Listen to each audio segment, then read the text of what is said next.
do it this way then. There we go. All right. So, I doubt there'll be much that you remember of my words, those of you who are still around 45 years later. But one of the parting words that I remember hearing from Jesse Firestone, who was the minister at the First United Methodist Church at Belvedere, was he said, "You sing Christmas and you preach Easter." And I've always remembered that. And I think we've heard the gospel sung tonight. Rob, Chris, Lynn, yep. Thank all of you. You've really poured it into our lives, and I, for one, appreciate that, along with all of the good music in general. Well, long before my 45-year memory of Jesse Firestone saying those words, one of my favorite Christmas stories, Christmas Eve stories, takes us back almost 85 years now. And that was the year of 1941. Seems that Franklin Delano Roosevelt and Prime Minister Winston Churchill attended church together. And Churchill would write home, he was a prolific writer, as some of you would know, said, "The President and I went to church together on Christmas Day, and I found peace in the simple service and enjoyed singing the well-known hymns. And one, O Little Town of Bethlehem, that I had never heard before." Like, really? How can you not know that? That's un-American. Of course, he wasn't an American, so. And he continues, I'd never heard that before. "Certainly, there was much to fortify the faith of all who believe in the moral governance of the universe."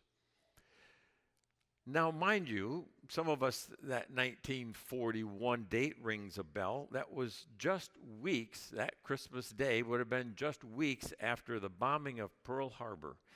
And the United States had still yet to enter into World War II. Those of us who lived through 9/11 know what the days immediately following that event felt like.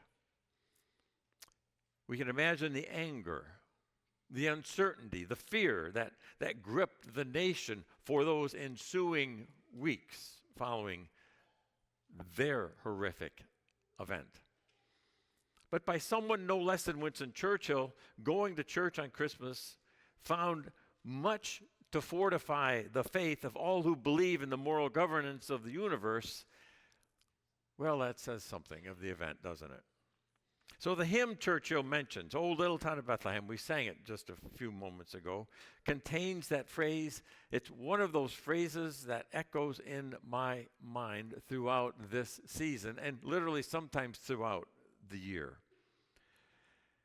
The hopes and fears of all the years are met in thee tonight.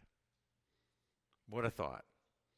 Every human hope and fear met in that little backwater town of Galilee.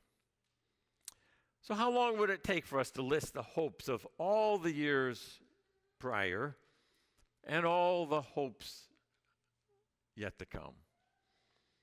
Well, first, we wouldn't be able to gather together all of our hopes of years past, would we? Because for other reasons, in addition to other reasons, unlike the way that we as a nation often think and behave and talk, it's not all about us. You know, we don't speak every language or know every culture, and wouldn't you agree it's impossible to even fully know our own hopes and our own dreams, much less the hopes and dreams of those who we live in close proximity to. And yet I believe there are some hopes that transcend time and culture. Among those would be to be loved, safety for ourselves and loved ones, sustenance for bodies, and beneath all of that, fundamental to that would be to know that our lives carry some meaning, that we matter. Another thing that I think that's universal is the hope for a trustworthy leader, right? Someone who will provide guidance and wisdom, someone who we can follow with confidence, with the feeling and understanding or the belief that they care for us. and that what they are about is our best interests.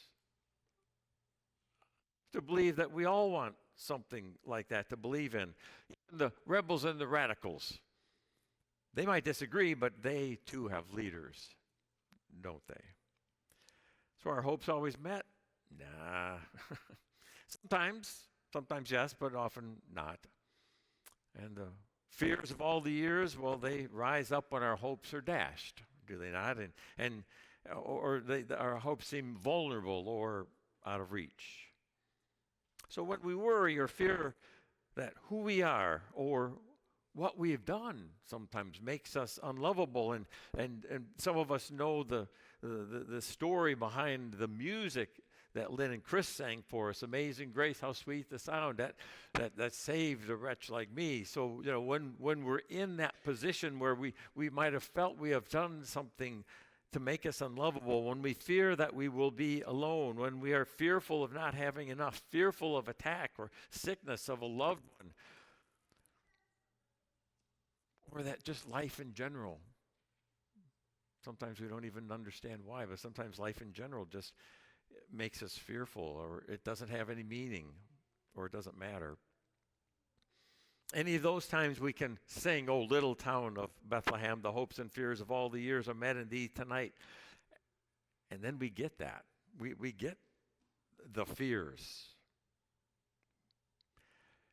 So where can we turn?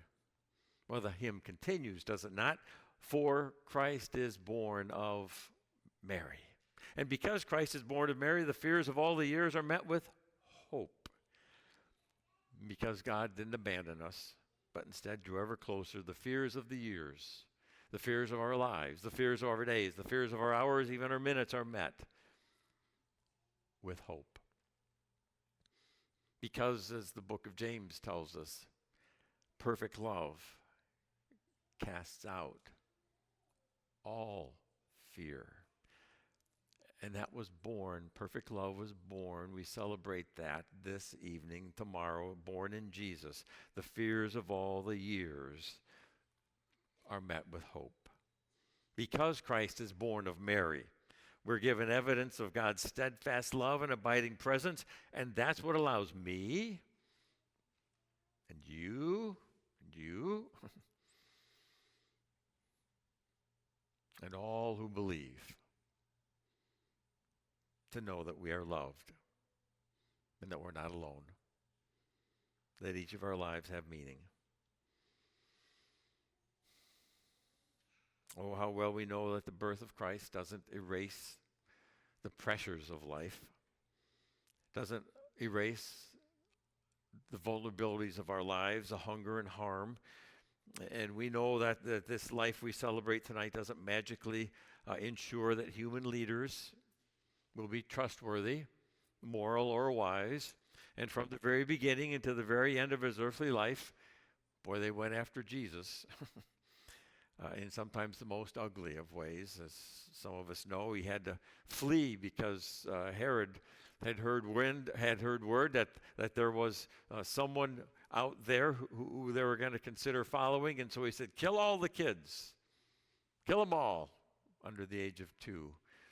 And so the very first part of Jesus' life, he lived as a refugee in the country of Egypt. But because Christ is born of Mary, we know what it looks like. We have an example of living a life of love and mercy and peace and justice. We know because of Jesus what it looks like to live a life as God intends. And because Christ shows us what God is like, we know we're still then created to love, to serve, to heal, to protect, and not only ourselves, and not only our immediate family, and not only immediately those around us, but everyone. So right now, no matter what one's position is, I think we can all agree it's a very challenging time for our nation, but not only our nation, for the world. It was challenging in Jesus' day as well. And it was challenging as they gathered together Christmas 85 years ago. knowing, or really not knowing, what lie ahead, as they had an axis of evil of their own rising up. Wars and rumors of wars abounded. Distrust is rampant. And on top of that, we're just all getting older, you know. The frailties of human life go on. Fear prowls like a hungry animal. But on this night and on this day, we are reminded that love and hope can appear anywhere, anytime, and often does, taking on the shape of human flesh and blood through human beings who stand up to fear and do what's right. We see it. Perhaps you can give illustrations to it. My mind goes to the people in Gaza who are trying to stand up for what's right, or in Hungary or in Syria just recently, just to mention a few of the places around the world where people are risking their lives to save others. In schools around here and around the world, there are people pouring themselves out to encourage and inspire children. In hospitals and rehab centers, on city streets, and in forgotten hollers, in every place where there's human suffering and need, there are always people of all faith, and sometimes no faith, who are shining with the light and love and the true humanity that was so revealed to us in Jesus. Because Christ is born of Mary and not born of some famous fancy person, because Christ himself was born in poverty, under the thumb of an oppressive power, because Christ is born as good news for the marginalized, because even from the manger Christ challenged the unjust rulers. Because this, all of this, and so much more, we can believe in what Churchill described as the moral governance of the universe will win. That God was revealed through Jesus as a loving, merciful, generous, and just God. Human leaders, well, as human leaders come and go, our continuing hope for a leader worthy of our allegiance and love, there's always only one that we can ultimately put that hope and faith and trust in. That would be Jesus.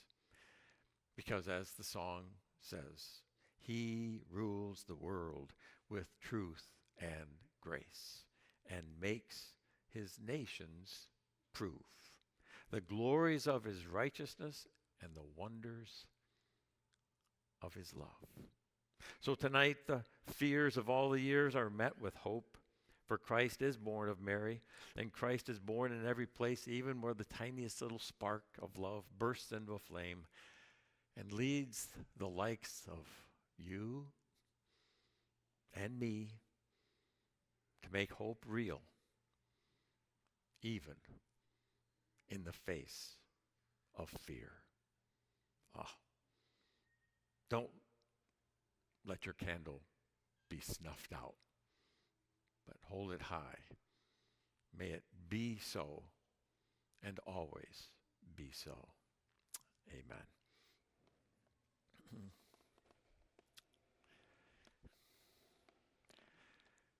Well, I have no idea when the tradition of lighting. Lynn, can you kill the corner light over there for us, please? Oh, you'll need that one, Dale? Okay, sorry about that. The lighting of the candles in the congregation became a tradition, but one of the things that we make note of is that one little light. You know, if you look around now, it's we do have some ambient light, but as our lights are shared, the light will continue to grow. And so we sing Silent Night as we entertain this, and as we do this, just know that your one light is a contribution. Sometimes we may feel like, what What difference am I making in the world? Well, you are making a difference. And in the midst of all of the lights, your light matters.